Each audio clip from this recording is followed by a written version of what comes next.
কোনো শোধ করা যায় না। সাধুগুরু বৈষ্ণব পেলে অন্ন দান করায়, বস্ত্র দান করায়, অস্ত্র দান করায়, এই তিন দানগুলি বলা রামায়ণে লেখা। তাই তিনি সত্য বলেছেন, সারথি চলো সারথি বলছে না, সংকল্প করেছি চতুর্দিকে জয় করে আমাদের বেশি বেশি দক্ষিণ দেশে সারথি বলছে অহংকার মানুষকে কখনোই ভেঙে দেয়। দক্ষিণ দেশটা হচ্ছে না কামরাজ্য, একমাত্র যাদের গুণকৃপা হয়েছে তারা একমাত্র সাধুগুরু বৈষ্ণবের চরম ধরিতে হরি হরি গায়ে হরি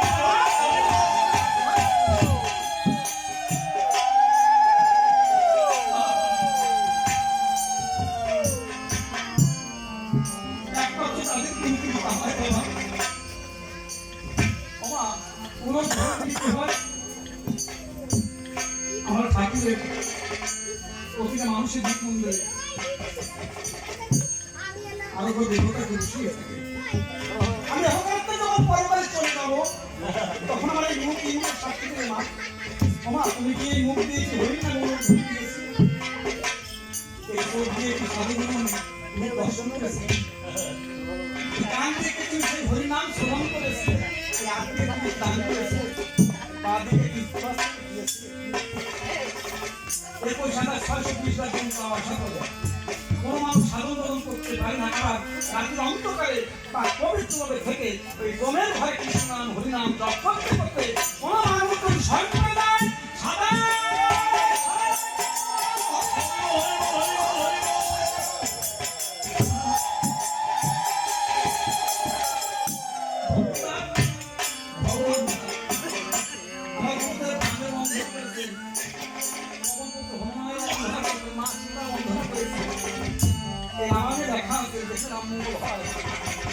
এই মায়ের মাঝে এসে আমার মা সীতা বসবাস করেন, তাদের মধ্যে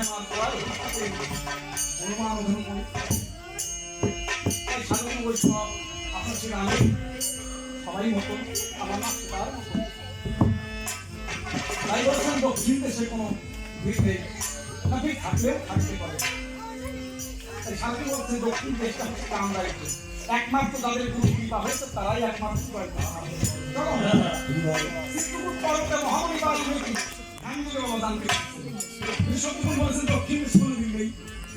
উনি মতো নামান খান অধ্যয়ন করতেছিলেন, সংকল্প করেছিলেন। মহামণি বাল্মীকি বলেছেন দক্ষিণ দেশে কোনো ভিড় নেই, রামচন্দ্র জন্মিনার আমি 60,000 বছর আগে গ্রন্থকার আমি সংকল্প করেছি, আমি মতান্তরের ক্ষেত্রে পূর্ণ হতে তার পরাজয় স্বীকার করতে আমি দেখিনি সেই দক্ষিণ দেশে কোনো ভিড় আছে। উনি ব্রহ্ম বলে রাম জপ করতে করতে মা সীতা কুটিরে এসে আমার কুশীলক নানা খেলাকে কুশীলক সুবর্ণন্দ রাম স্পষ্ট মহামণি বাল্মীকি সুবর্ণন্দ কুশালক এখন বৈজ্ঞানিক পেয়েছিলেন একজন অসুতন্য আগের জন্য বিয়ে করতে গেলে পুষ লাগতো বলতে পুলিশ দিয়ে কাইসের দ্বারা মার্জনা করে ওকে বৈজ্ঞানিক দিয়েছে। আবার অনেকজন বলে অলঙ্কার দিয়ে মা সীতা স্নান করতে গিয়েছিল পাশে মাত্র সন্তান দিয়েছিল মহামণি বাল্মীকি বলে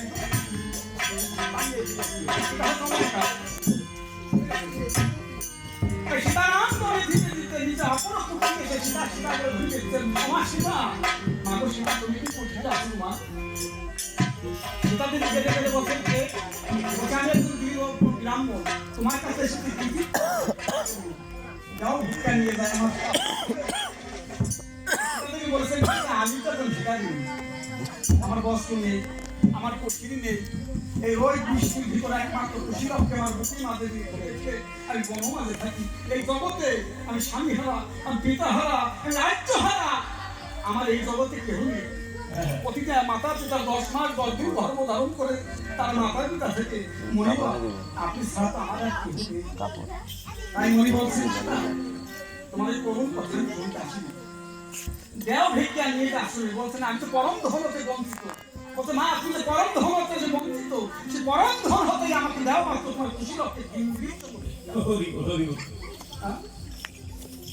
বলছেন পিতা আমি তো ভিক্ষা নিই। তাই মহামণি বলছেন তোমার এক নাম হচ্ছে কমলা, এক নাম হচ্ছে জগৎ লক্ষ্মী। এই জগতে যদি জগৎ লক্ষ্মীর ঘরে ধন না থাকে, ধর্ম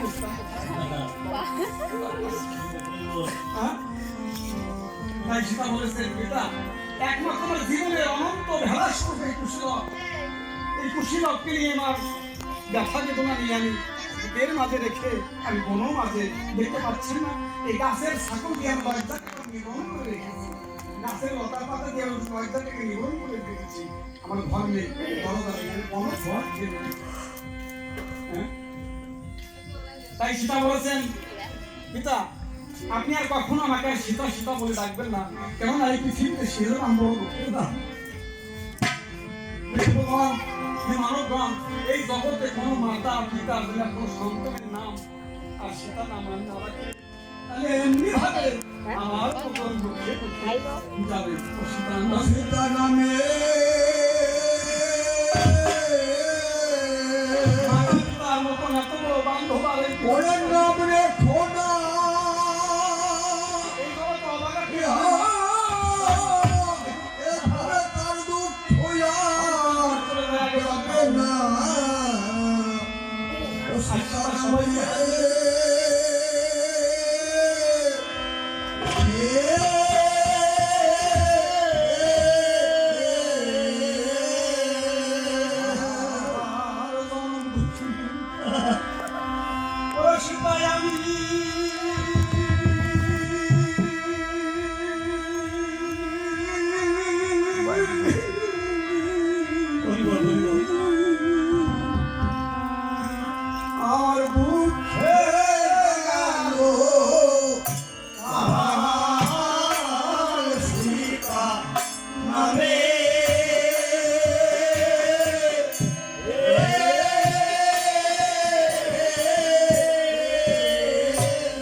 তার মনে ঋষিগণ বলেছিল,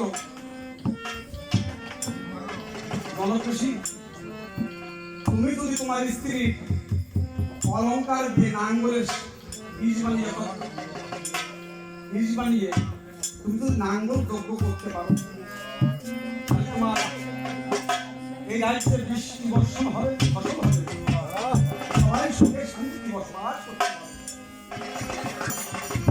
তাই মনে ঋষিগণ নিয়ে নিজে মিথিলা নগরের কনক রাজা নিজে নাঙ্গল দ্রব্য করতে গিয়েছিলেন।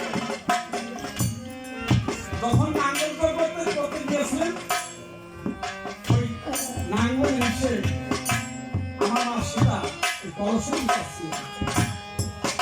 কলসকে উঠিয়ে দেখতে পেলেন ওই খুবই একটা মেয়ে, ওই সীতাকে নিয়ে লালন পালন করতে লাগলেন। দৈববাণী হলো, এই তোমার ঋষি, তুমি যে মেয়েকে পেয়েছেন মেয়ে সাধারণ মেয়ে নয়, এ হচ্ছে জগত লক্ষ্মী। জগত লক্ষ্মী, তুমি একে লালন পালন করো। বাবা প্রতিটা সন্তানের নাম লিখছে পুস্তকে 60 সহস্র। 60 সহস্র মনির মধ্যে গৌতম মনি ছিল। মহামনির শিরে পুষ্টি রেখে শিরে ধরে হাত, সকলে বলে কি রেখে মনি করো প্রকাশ, মনি বলে সীতা সতী দুইবার বনবাস, তিনবার অগ্নি পরীক্ষা হবে ওই সীতার পাতালে বসবাস। যদি জগৎ লক্ষ্মী লাগে, নারায়ণ বাবু কোথায়, নারায়ণ বাবু কোথায়?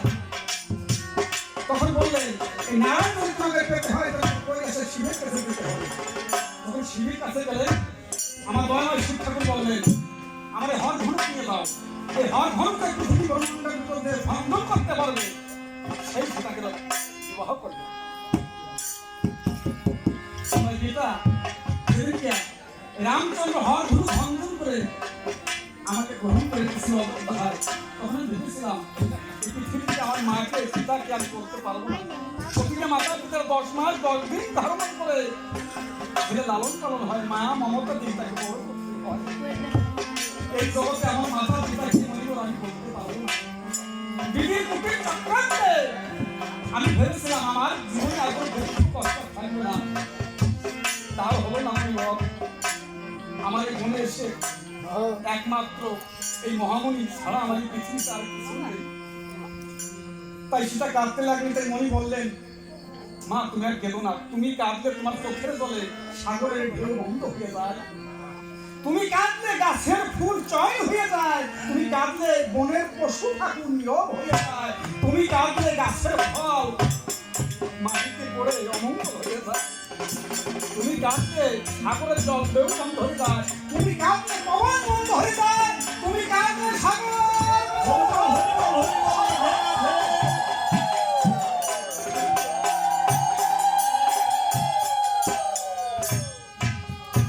ওই শীতে উঠেছিলেন। তার নাম লিখেছিলেন সীতা, আর রাজার নাম জনক, তার নামের সঙ্গে তার মিল করে নাম লিখেছিলেন জানকী, আর এক নাম লিখেছিলেন মৈথিলী। রমন থেকে রাম, রমন থেকে কি লোক, আর রম আর এক নাম হলো সীতা। বাবা সময় আমরা চাইতে না পেয়েছি জানেন সীতা জানেন যে জগৎপ্রষ্টা জানি এমন যারা মনুষ্য তাই মহামণি বললেন, সীতা তুমি আর কেঁদো না, তোমার এই কুশীলতা তুমি যদি না দাও তাহলে আমি প্রতিদিন 60,000 অপরবংশের 60,000 সন্তান হর্ষ হয়েছে, আমি ঠিক তোমাকে একইভাবে অভিশাপ করবো। বলছেন পিতা আপনি আমাকে অভিশাপ করবেন না, আমার এই কুশীলতা আপনি আদরে নিয়ে যাও। তাই মহামণি বললেন, মা আপনি কেঁদেছো তাই তো, এই কুশীলতার জন্যই আবার তোমার যাকে হারিয়েছ তাকে আমার বলো কি কর্ম। তাই স্বামী হারা স্মরণ হারা সবাইকে হারিয়ে আপন সন্তান জগত লক্ষ্মী তাকেও ভিক্ষে দিয়ে দিচ্ছে। কেমন ভাবে ভিক্ষে দিচ্ছেন, ধরো ধরো এখন মন্দির ধরো ধরো না। আমার মা সীতা কুশীলতাকে ভিক্ষে দিচ্ছে। ওরে নিয়মনি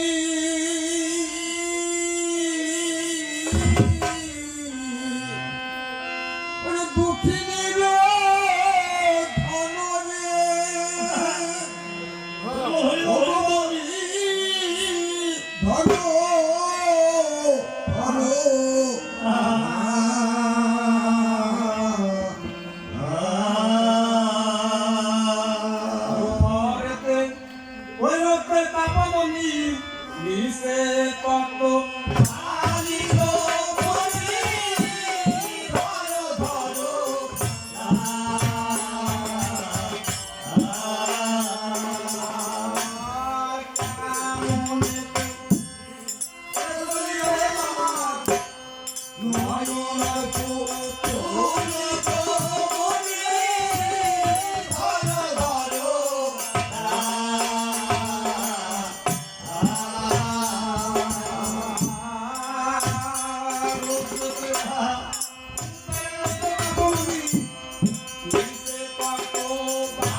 আমার দুঃখে শাখা ভেঙে মন্দির ধর্ম শিরে গনি ধরো ধরো আর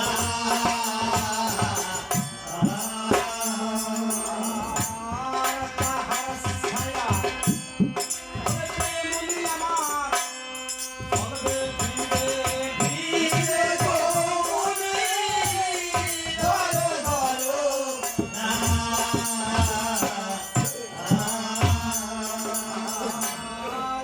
বেলা গেলে খেতে দিল মন্দির না বন ধরো গনি ধরো ধরো আর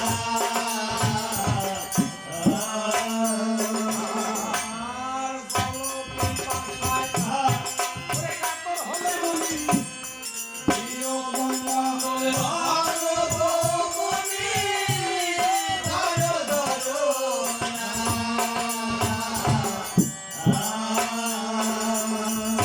কুশলকে নিয়ে মনে কখন বলে উপনীত হবে বলছো দাদু ভাই তোমাদের আজকে দীক্ষা শিখতে দিতে হবে খাওয়ালে দিয়ে দীক্ষা মানে নির্দেশনা আর পর দীক্ষিত আছে খাবার এটা কোথায় পরিষ্কার করে তাই কুশলকে ওর দীক্ষা শিক্ষিত মাধ্যমে বলছেন দাদু ভাই ওই সরস নদীতে যে স্নান করে আসে দুই ভাই যখন নৃত্য করতে করতে স্নান করে আসলেন কুশলককে বনফল দিয়ে সাজিয়ে দিলেন এবং বনফল বনফুল দিয়ে সাজিয়ে দিয়ে আসছে সেই কুশীলককে রাম নামে দীক্ষা দিচ্ছে আর মনি ওরাদের দুই ভাইয়ের দিক চেয়ে আসছেন এক ধ্যানে তাই ধ্যানী পায় না জ্ঞানে জ্ঞানী পায় না জ্ঞানে কোটি কোটি বছর সাধনা বাগুনের কাছে পায় না আজকে সে ভগবানের সন্তানকে নিয়ে দীক্ষা দিতেছে দেখছেন?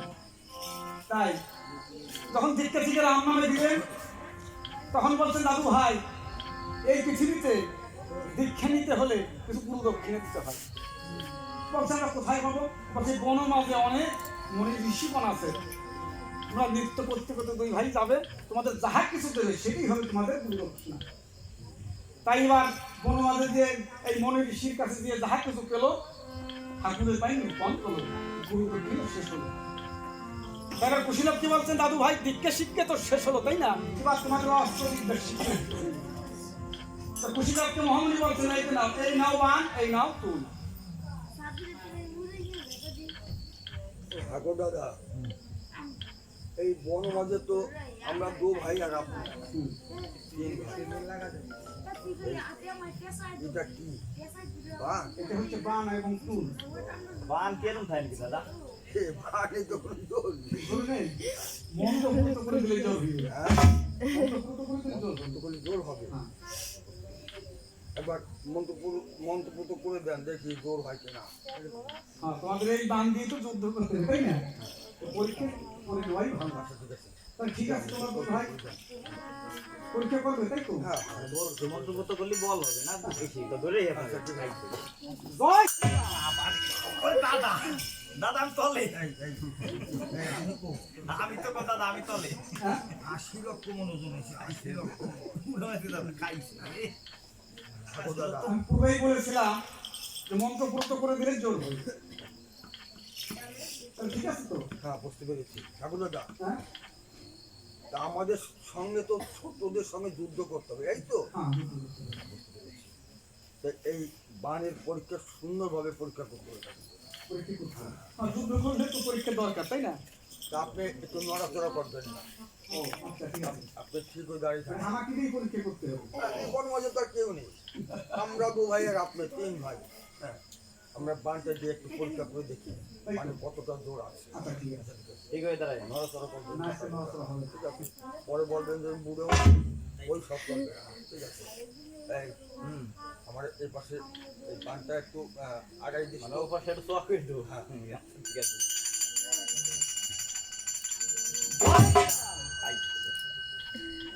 বাহ চমৎকার আমাকে দিয়ে পরীক্ষা তাই তো হ্যাঁ ঠিক আছে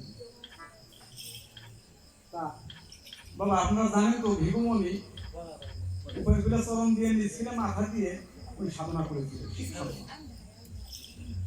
এখন শিব ঠাকুরা এসে বলছেন যে তুমি কি চাও কয় অমর বরণ এটা হবে না এই জগতে আসতে হলে তার মৃত্যু অবধারিত। এখন ভিভুমণি বলছে তাহলে আমি যার মাথায় হাত দেবো সে ভস্ম হয়ে যাবে। আমি শিব ঠাকুর বলছে তথাস্তু। আমি শিব ঠাকুর তো এই বর দিয়ে তো গমন করেছেন, এখন পিছন থেকে নারদ মুনি এসে বলছেন এই শিব ঠাকুরের কাছে যে বর যে রেখেছো তো তুমি কি এটা পরীক্ষা করে রেখেছো? তা তো বলিনি। অর্থাৎ তোমার এই শিব ঠাকুর যে বর দিয়ে গেল তুমি শিবের মাথায় হাত দিয়ে তুমি পরীক্ষা করো। আর ঠাকুরে বলতেছে ঠাকুর আপনি যে আমাকে বরদান করে গেলেন তাহলে আপনার মাথায় দেন পরীক্ষা করে দেখি যে এই বান ঠিক আছে কিনা। আর শিব ঠাকুর তো জানে যে আমি বর দিয়েছি যে মাথায় হাত দিলে ভস্ম হয়ে যাবে, তাহলে আমি বর দিয়েছি তাহলে আমার মাথায় হাত দিলে তাই হোক। আর শিব ঠাকুর তো ওই এক পিলার উনি দৌড়ে দাঁড়ায় দেখছেন। তখন অপ্সরা স্বর্গের অপ্সরা এসে বিষ্ণু পাঠিয়ে দিলেন। তখন এসে বললেন উনি তো বর দিয়েছে ভস্ম তাই তো, আর আমি তোমাকে এই ভস্ম থেকে মুক্তির জন্য একটা বরদান করতে হবে। বলছে আমাকে কি করতে হবে?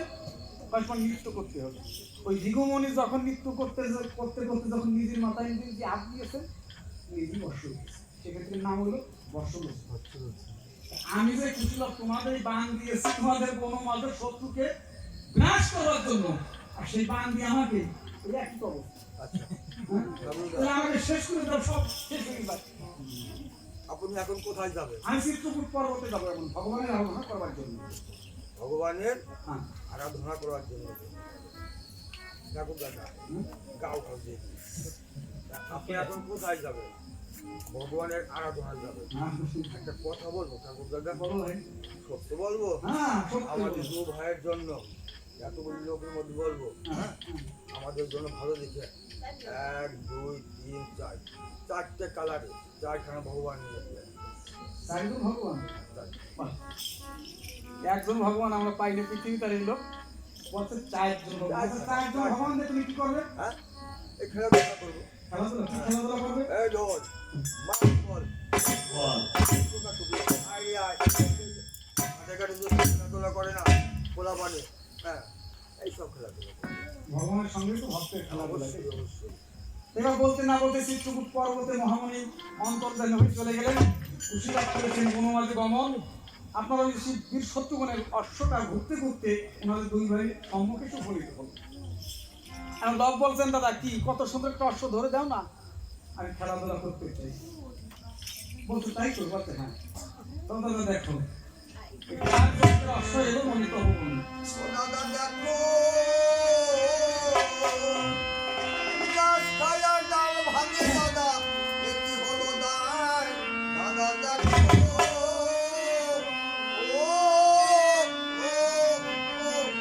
দেখো দেখো ওই দেখো দাদা এমন অশ্ব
ভালো অর্থাৎ সকালে দেখতে পাচ্ছেন ভয় কষ্ট লেখা আল্লাহ বলছেন দাদা এ কি লিখেছে?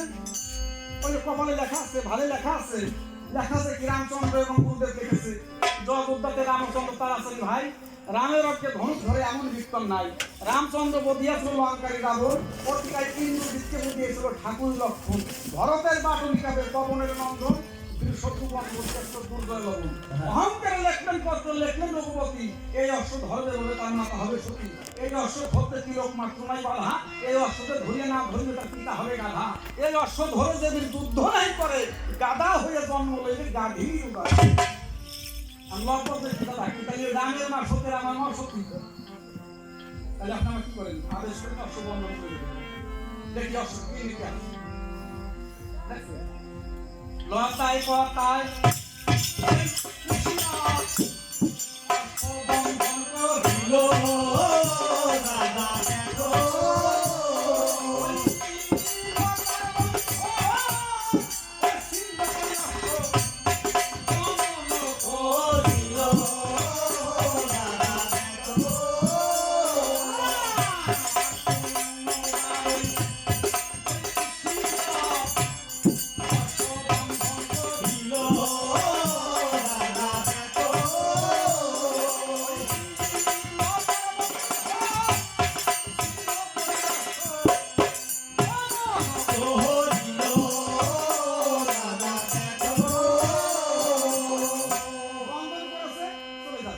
বন্ধন করেছে চলে যাচ্ছে আর লোক বলছেন দাদা কি এত মানছে না আর পুরুষ বলছে ভাই এই অশ্ব বন্ধন করতে হলে ওকে ভক্তিলতায় বন্ধন করতে হইবে কিভাবে ওই বন মাঝে গিয়ে চিকন চিকন দুটো লতা আনো তারপরে দেখো কি করা যায় এই দুই ভাই নৃত্য করতে করতে বন মাঝে গিয়ে চিকন চিকন দুটো লতা আনে এবার বলছেন কি শোনো শোনো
সীতানামের দোহাই দিয়েছে অশ্বমীর দাঁড়িয়ে আছেন দুই ভাই পাশে দাঁড়িয়ে আছেন কদমে পাগল কাটছেন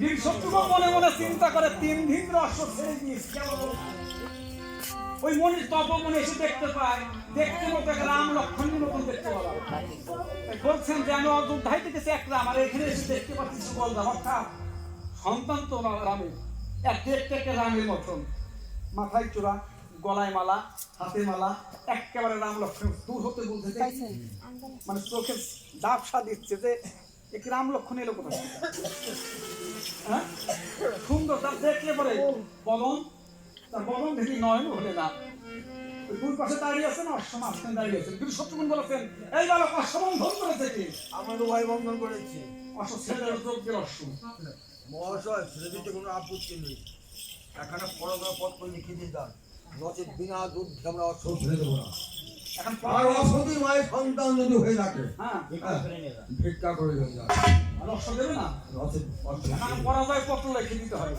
আর আপনার মা যদি সতী হয়ে থাকে অসতী হয়ে থাকে তাহলে ভিক্ষে করে মাকে ঘর দিয়ে অশ্ব নিতে হবে তাহলে দেওয়া যাবে না ছোট ছোট দুটো বালক রামের ছোট ভাইকে বলেছেন যে অশ্ব নিতে হলে নাকে ঘর দিয়ে অশ্ব নিতে হবে তোমার মা সতী না আমার মা সতী এই যুদ্ধ করে প্রণাম হবে যদি আপনার মা সতী হয় তাহলে আপনি অশ্ব নিয়ে দেবেন আর আমার মা যদি সত্যি হয় কুশীলক বলছেন তাহলে আমরা অশ্ব নিয়ে দেবো বিনা যুদ্ধে আমরা অশ্ব ছেড়ে দেবো না বলছি ও বালক এই মনে তোর মা আছে নাকি নবীন কিশোরী এক বেশে ও বাবা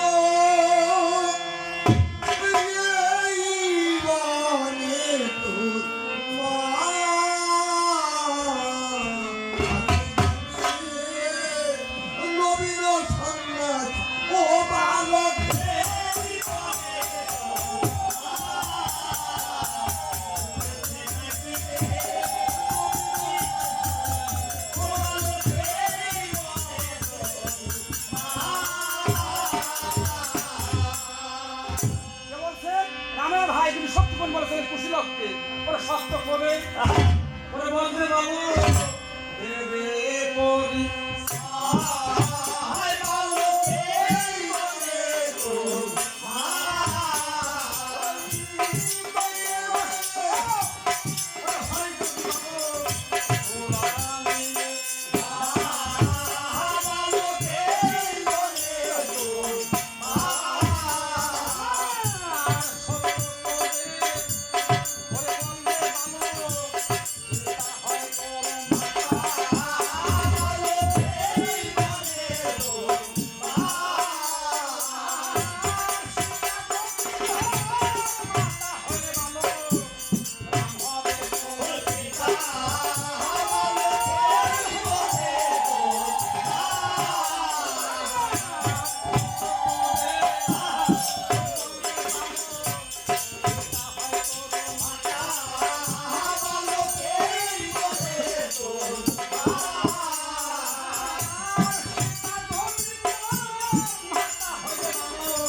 এখানে আমরা কুটুমকে পাতা বলতে আসি কে বলছেন মুসিবত বলছেন কাকে বলছেন রামের তাই ছোটজনকে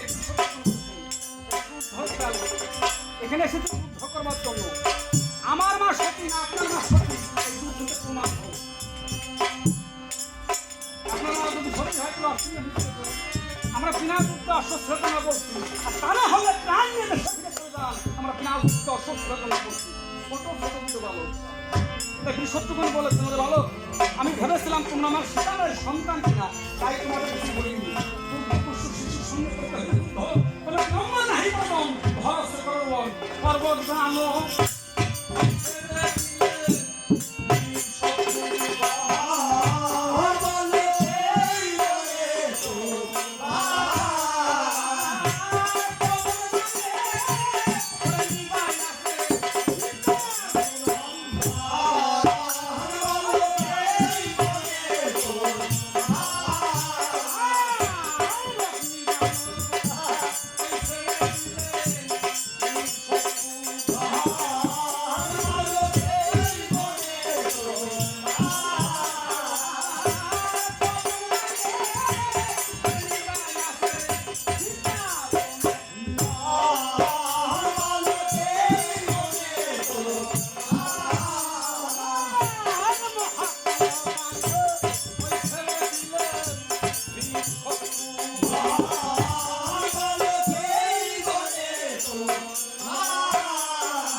যতখানি নিয়ে এসেছিলেন বলছেন প্রভু এক কর্মে 3 দিক জয় করিয়া দক্ষিণ মহামণি বাল্মীকির তপবনে যখন এসেছি তখন এক কর্মে 3 দিক জয় করিয়া দক্ষিণে মহামণি বাল্মীকির তপবনে যখন গিয়েছিলাম ছোট কমল শিশুর হাতে আপনার প্রাণের ছোট ভাই প্রাণ শত্রু এই দয়াল হরিয়ার ধুলাই করে রোধন করছেন যে আমি ভাই শোক আমি ভাই হারা হলাম রে বাবা এখানে এসেছি সাধুগুরু বৈষ্ণব এই বাড়ির আঙ্গিনায় 3 জন সন্তান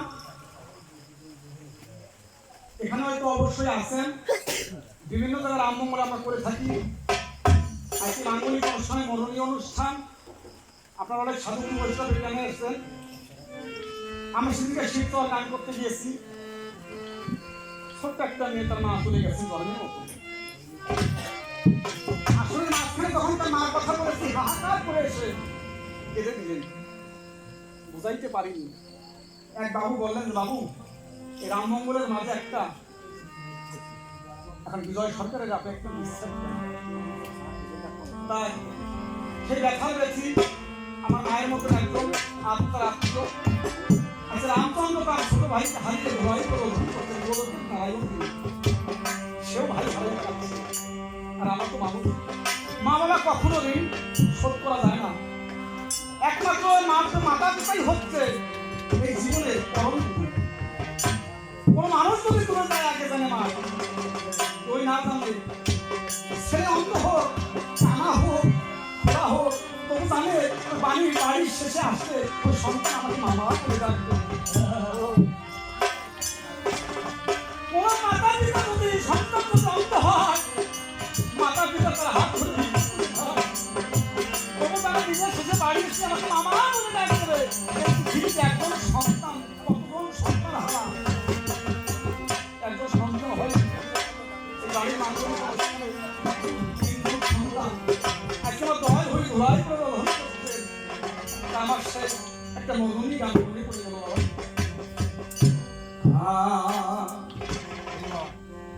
আমি আর কি দেখা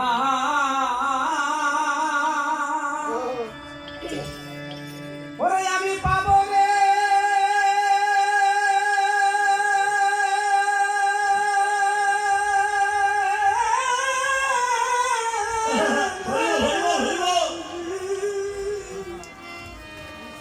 আমি যাবে হারাইয়াছি আমার জীবনে আমি আর কি দেখা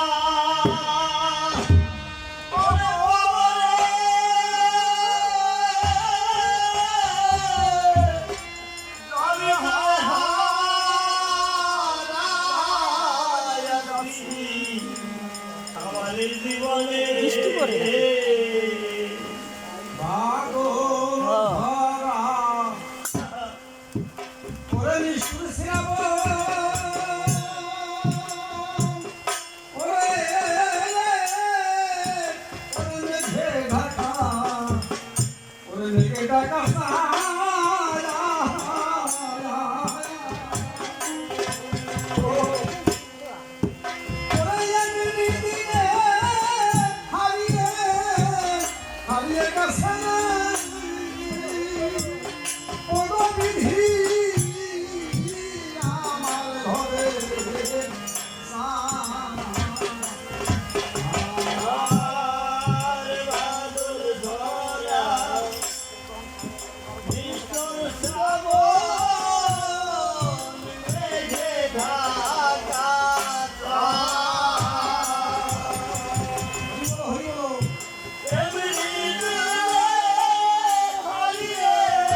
যদি বিবাহ হয় দেখবে স্বামী স্ত্রীর পাশাপাশি ওই দানির মানুষটি কাম ভাগে বসিয়ে দেয় দ্বন্দ্ব সহ্য করতে তারা পাড়া প্রতিবেশী সাক্ষী থেকে বিবাহ হয় তখন স্বামী স্ত্রীর হাত ধরে বলে শোনো তোমার আগে যদি আমি চলে যাই ওই বৈতরণীর ঘাটে আমি অপেক্ষা করব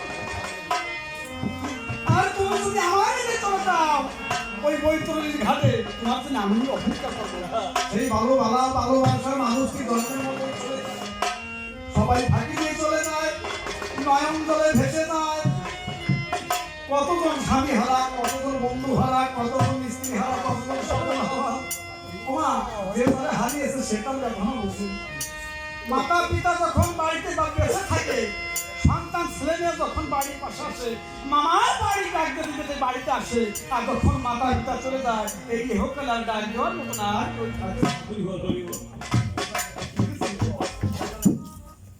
আরমণি কান্তা আরমুক্তামণি ওরে না থাকিলে ঘরে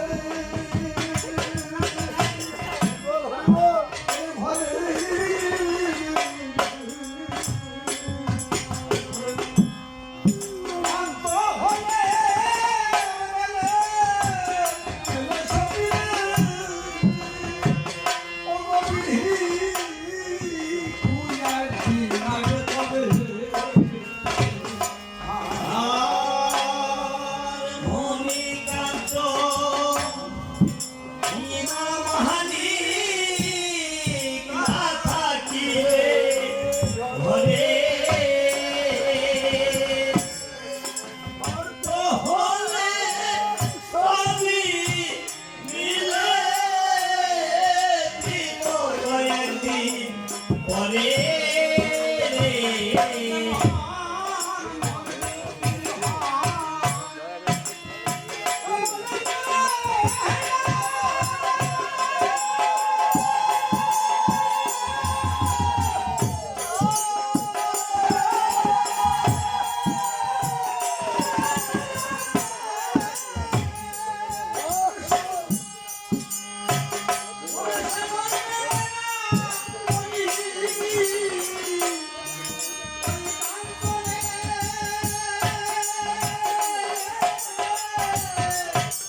এসে আমার আজকে আমার অনিষ্ট থেকে যায়। একতলা হলেই ভালো হতো, হয়ে গেলে একতলা, দোতলা হলেই ভালো হতো, দোতলা। যত বাড়ে তালা তত বাড়ে খালি তালা। অনেক আশা করেছিল আর পৃথিবীতে থাকো 10 তলা কি এই 10 সিঁড়ির উপরে একটা তালা আছে দিগন্ত অব্দে। সেই তালায় কে থাকে? মাতা পিতা থাকে কোথায়? এই দিগন্ত অব্দে।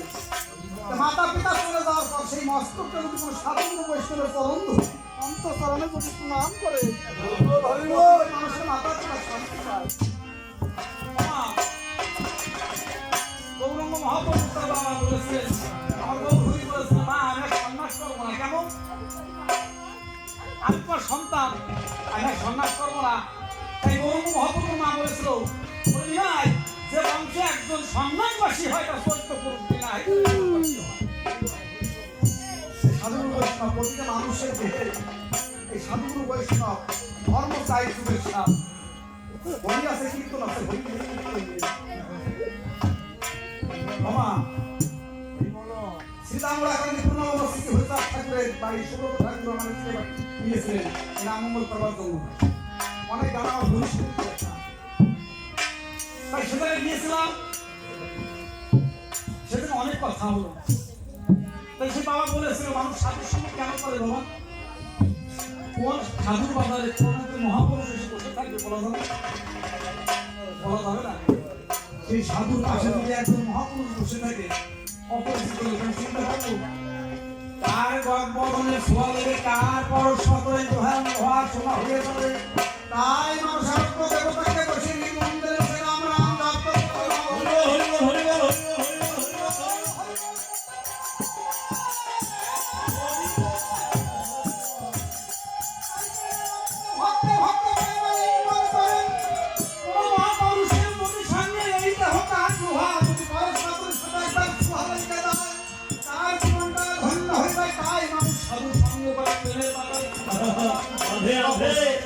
নাম কীর্তন যে যাই করে তাই জীবনটা ধন্য হয়ে যায়। কোন জায়গা থেকে কার হবে বলা যাবে না। আশাই মানুষ সাথে সঙ্গ করে। তাই ভাবুক আমি পাগল মানুষ বলবেন, আমি এই জীবনে আমি যারে হারিয়েছি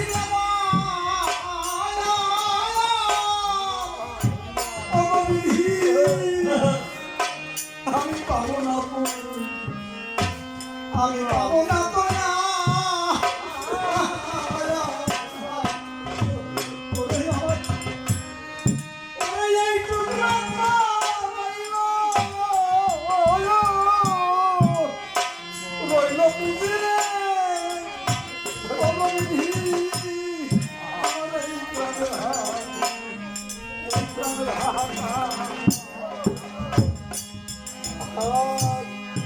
এই জীবনের দ্বারে আছি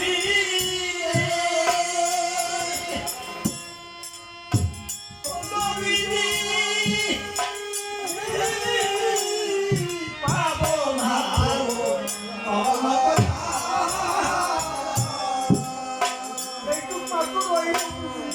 এইটুকু মাত্র রইল বুঝি পাগে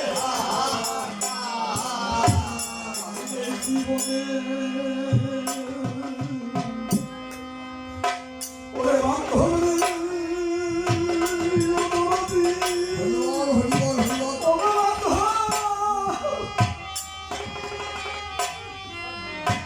আমি এই জীবনে আমি যারে হারিয়েছিলাম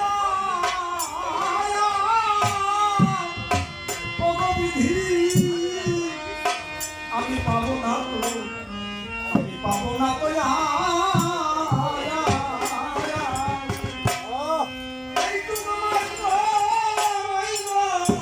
রইল পুষিয়ে আমার কামের হাত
করে রোহণ করছেন, লক্ষণ লক্ষণ বলে ধ্বনি দিচ্ছেন। লক্ষণ এসে বলছেন দাদা কি হলো? বলছেন ভাই আমি যে ব্রহ্ম হত্যার পাতকীগ্রস্ত অগস্ত্যমুনি আমাকে দিয়েছেন, ব্রহ্ম হত্যার পাতকীগ্রস্ত হয়েছি, তাই আমাকে করতে হবে যজ্ঞ। সেই যজ্ঞের জন্য ছোট ভাইকে পাঠিয়েছিলাম তখন থেকে জয় করবার জন্য। অশ্বমেধ 3 দিন জয় করিয়া দক্ষিণের বাড়ি তপবনে যখন গিয়েছেন, কিন্তু কোমল শিশুর হাতে প্রাণ বিসর্জন করেছেন। তাই লক্ষণ করছেন ভাই, তাই বলেছেন আমি যাচ্ছি, আমি গিয়ে ওই বালক দুটিকে নিয়ে আসছি আর আমার ভাইকে নিয়ে আসছি। রামচন্দ্র বলেছেন তা হবে না, কেন? আমি নিশ্চিত স্বপ্নে দেখেছি একে একে সকলে মিলে তোমরা মহামণি বাল তপবনে প্রাণ বিসর্জন করেছে। তাই লক্ষণ বলছেন না দাদা আমি যাবই। রামচন্দ্র বলছেন কোন কোন বার নিষেধ করা সত্ত্বেও একান্তই তুমি যুদ্ধে যাও, যাও লক্ষণ, যাও লক্ষণ বলে বিদায় দিলেন। লক্ষণ এসে যুবক লক্ষণ বলে দড়িয়ে ধরে বলছেন প্রভু আমাকে যেদিকে যাও লক্ষণ বলে বিদায় দিয়েছিলেন সেদিকে শক্তি ঠিক একইভাবে আমাকে যেতে বলেছো। বলছে না তুমি ভরতকে সঙ্গে করে নিয়ে যাও, 2 ভাই একত্র হয়ে যাও সমুদ্র সারথি নিয়ে যাও তুমি সেই যুদ্ধে। তাই অনুমোদন সারথি